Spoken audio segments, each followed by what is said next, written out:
বর্ধমান বিশ্ববিদ্যালয়ের তৃতীয় সেমিস্টার ছাত্রছাত্রীবৃন্দ, তোমরা কেমন আছো? আশা করি তোমরা ভালো আছো। আমি হেমন্ত টিউটোরিয়ালের পক্ষ থেকে আজকে আমি তোমাদের জন্য নিয়ে এসেছি যাদের শিক্ষা বিজ্ঞান মেজর সাবজেক্টটা আছে, অর্থাৎ এডুকেশনের মেজর আছে, তাদের জন্য আমি মেজরের পার্ট 2 বেশ কিছু গুরুত্বপূর্ণ প্রশ্ন আমি নিয়ে এসেছি।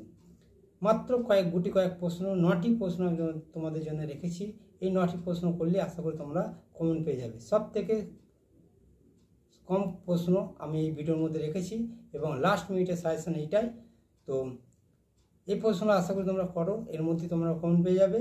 আর ভিডিওটা স্কিপ করে দেখবে না, কারণ আমি প্রশ্নগুলো মুখে বলে দেবো, তোমরা প্রশ্নগুলো মনোযোগ সহকারে শুনে সেগুলো খাতায় লিখে নেবে। দেখো আমি তোমাদের জন্য কি প্রশ্ন রেখেছি। আর প্রশ্নগুলো পেয়ে উপকার পেলে অবশ্যই চ্যানেলটিকে সাবস্ক্রাইব করবে এবং বন্ধুদের মধ্যে বেশি বেশি করে শেয়ার করবে। তোমরা যদি এই ভিডিওটা, তোমাদের কমেন্ট আমি দেখব, যদি তোমরা রেসপন্স দাও তবে আমি মেজরের পার্ট 1টা আমি তোমাদের জন্য ছাড়ব। তো দীর্ঘায়িত না করে আমি মূল প্রশ্নে চলে আসি। দেখো প্রথম প্রশ্ন তোমাদের জন্য আমি রেখেছি, গিলফোর্ডের ত্রিমাত্রিক তত্ত্ব আলোচনা করো। গিলফোর্ডের ত্রিমাত্রিক তত্ত্ব আলোচনা করো। ভীষণ গুরুত্বপূর্ণ প্রশ্ন, খুব ভালোভাবে করবে। 2 নম্বর প্রশ্ন রেখেছি, দেখো স্পিয়ারম্যানের দ্বি উপাদান তত্ত্বটি আলোচনা করো। স্পিয়ারম্যানের দ্বি উপাদান তত্ত্বটি আলোচনা করো। ভীষণ গুরুত্বপূর্ণ প্রশ্ন, এই দুটির মধ্যে একটা আসবেই। এই প্রশ্ন দুটি এমন প্রশ্ন, এই দুটোর মধ্যে একটা আসবেই। 3 নম্বর প্রশ্ন কি রেখেছি দেখো তোমাদের জন্য, বুদ্ধির ধারণা ও প্রকৃতি আলোচনা করো। বুদ্ধির ধারণা ও প্রকৃতি আলোচনা করো। আমি কিন্তু প্রশ্নগুলো বলার সঙ্গে সঙ্গে বলে দেবো কোন প্রশ্নটা অধিক গুরুত্বপূর্ণ। স্কিপ কিন্তু একবারই করবে না, করলে কিন্তু তোমরাই বিপদে পড়ে যাবে। দেখো 4 নম্বর প্রশ্ন কি রেখেছি তোমাদের জন্য, সৃজনশীলতার ধারণা দাও। সৃজনশীলতার বৈশিষ্ট্য প্রকৃতি আলোচনা করো। সৃজনশীলতার ধারণা দাও, সৃজনশীলতার প্রকৃতি ও বৈশিষ্ট্য আলোচনা করো।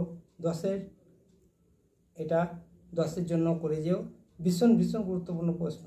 তাহলে তোমরা তোমাদের যে 4টি প্রশ্ন আমি দিলাম, এই 4টি প্রশ্নের মধ্যে সৃজনশীলতা, গিলফোর্ড ও স্পিয়ারম্যান,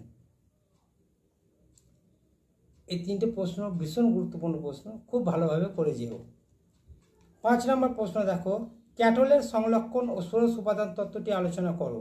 ক্যাটলের সংলক্ষণ ও ষোড়শ উপাদান তত্ত্বটি আলোচনা করো। 6 নম্বর প্রশ্ন দেখো, ব্যক্তিত্ব বলতে কি বোঝো।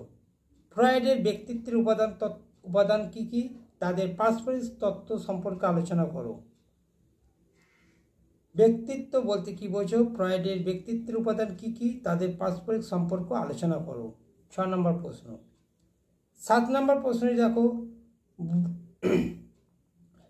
ব্রুনান তত্ত্বটি আলোচনা করো। ব্রুনান তত্ত্বটি আলোচনা করো। ভীষণ গুরুত্বপূর্ণ প্রশ্ন এটি। 8 নম্বর প্রশ্ন দেখো, ভাইগটস্কির তত্ত্বটি আলোচনা করো। ভাইগটস্কির তত্ত্বটি আলোচনা করো। হ্যাঁ, এই প্রশ্নটা দেখো, ব্রুনান তত্ত্বটি আলোচনা করো, এর সাথেই তোমরা করবে এই শিক্ষাগত গুরুত্ব ব্যাখ্যা করো, আর ভাইগটস্কির তত্ত্বটি আলোচনা করো, এর শিক্ষাগত গুরুত্ব আলোচনা করো। এই দুটো প্রশ্নের মধ্যে একটা আসবে, 100 বলে যাচ্ছি। দুটো খুব ভালো করে যাবে, তত্ত্বটি করবে এবং তার শিক্ষাগত গুরুত্বটা করবে, তাহলেই হবে। তো এই দুটো প্রশ্ন তোমরা খুব ভালোভাবে করে যাও। 7, 8, 8-এরটা এই দুটোর মধ্যে একটা আসবে। তাহলে আমি কিন্তু বলে দিচ্ছি কোনটার মধ্যে কোনটা আসবে। দেখো 2 আর 1-এর মধ্যে বলে দিচ্ছি একটা আসবে। 4টা বলে দিচ্ছি খুব ইম্পর্টেন্ট প্রশ্ন। 8 আর 7-এরটা বলে দিচ্ছি, দুটোর মধ্যে একটা আসবে। এবার দেখো 9 নম্বর প্রশ্ন, ব্যক্তিত্বের পরিমাপ বলতে কি বোঝো। এখানে আত্মবিবরণী কৌশল ব্যাখ্যা করো। ব্যক্তিত্বের পরিমাপ বলতে কি বোঝো, এখানে আত্মবিবরণী কৌশল ব্যাখ্যা করো। এই প্রশ্নটা করে যেও, দেখে যেও। 10 নম্বর প্রশ্ন দেখো, 10 নম্বর রেখেছি, পেঁয়াজের জ্ঞানমূলক তত্ত্বটি আলোচনা করো এবং শিক্ষাগত গুরুত্ব তাৎপর্য লেখো। পেঁয়াজের জ্ঞানমূলক তত্ত্বটি আলোচনা করো এবং শিক্ষাগত গুরুত্ব তাৎপর্য লেখো।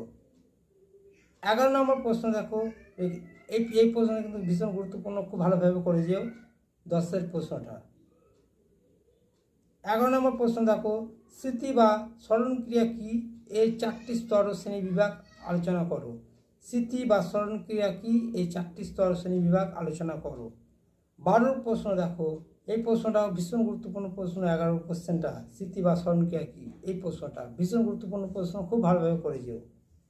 12 প্রশ্ন দেখো, উত্তম স্মৃতির শর্তাবলী আলোচনা করো। উত্তম স্মৃতির শর্তাবলীগুলি আলোচনা করো। 12 নম্বর প্রশ্ন, ভীষণ গুরুত্বপূর্ণ প্রশ্ন, ভালোভাবে করে যেও। 4 নম্বর প্রশ্ন আছে দেখো, বুদ্ধির অভিক্ষা বলতে কি বোঝো? বুদ্ধির অভিক্ষার শ্রেণীবিভাগ করো। বুদ্ধির অভিক্ষা বলতে কি বোঝো? বুদ্ধির অভিক্ষার শ্রেণীবিভাগ করো। এই প্রশ্নটা ভীষণ গুরুত্বপূর্ণ প্রশ্ন, তোমরা ভালোভাবে করে যেও। 14 নম্বর প্রশ্ন দেখো, ব্যক্তিত্বের ধারণা ও সংজ্ঞা দাও। ব্যক্তিত্বের ধারণা ও সংজ্ঞা দিয়ে তাদের বৈশিষ্ট্য লেখো। ব্যক্তিত্বের ধারণা ও সংজ্ঞা দিয়ে তাদের বৈশিষ্ট্য লেখো। এই হলো মাত্র 14টি প্রশ্ন। এর মধ্যে আমি তোমাদের বলেছি 9টি প্রশ্ন ভীষণ গুরুত্বপূর্ণ। কোন 9টি বলেছি? 1, 2, 4, 7, 8, 10, 11, 12, 13, এই মাত্র 9টি প্রশ্ন তোমাদের জন্য রাখলাম। তোমাদের প্রশ্নগুলো নাম্বার অনুযায়ী আমি যেমন বলেছি তেমন তোমরা টুকে নেবে, না হলে তোমরা কিন্তু বুঝতে পারবে না কোন প্রশ্ন গুরুত্বপূর্ণ বলেছি। এই 9টি প্রশ্ন তোমরা খুব ভালোভাবে করবে, বাকি প্রশ্ন দেখে যাবে। তো এই হলো তোমাদের মেজর 2 এর সাজেশন। তোমাদের যদি প্রশ্নগুলো ভালো লাগে তোমরা কমেন্ট করে জানাবে। আমি পরবর্তী ভিডিওতে তোমাদের মেজর 1টা আমি ছাড়বো। তো প্রশ্নগুলো পেয়ে উপকার পেলে অবশ্যই চ্যানেলটিকে সাবস্ক্রাইব করবে এবং পাশে থাকা বেল আইকনটি অল করবে, আর বন্ধুদের মধ্যে বেশি বেশি করে শেয়ার করবে। তোমরা ভালো থেকো, সুস্থ থেকো, আমার সঙ্গে থেকো। ধন্যবাদ।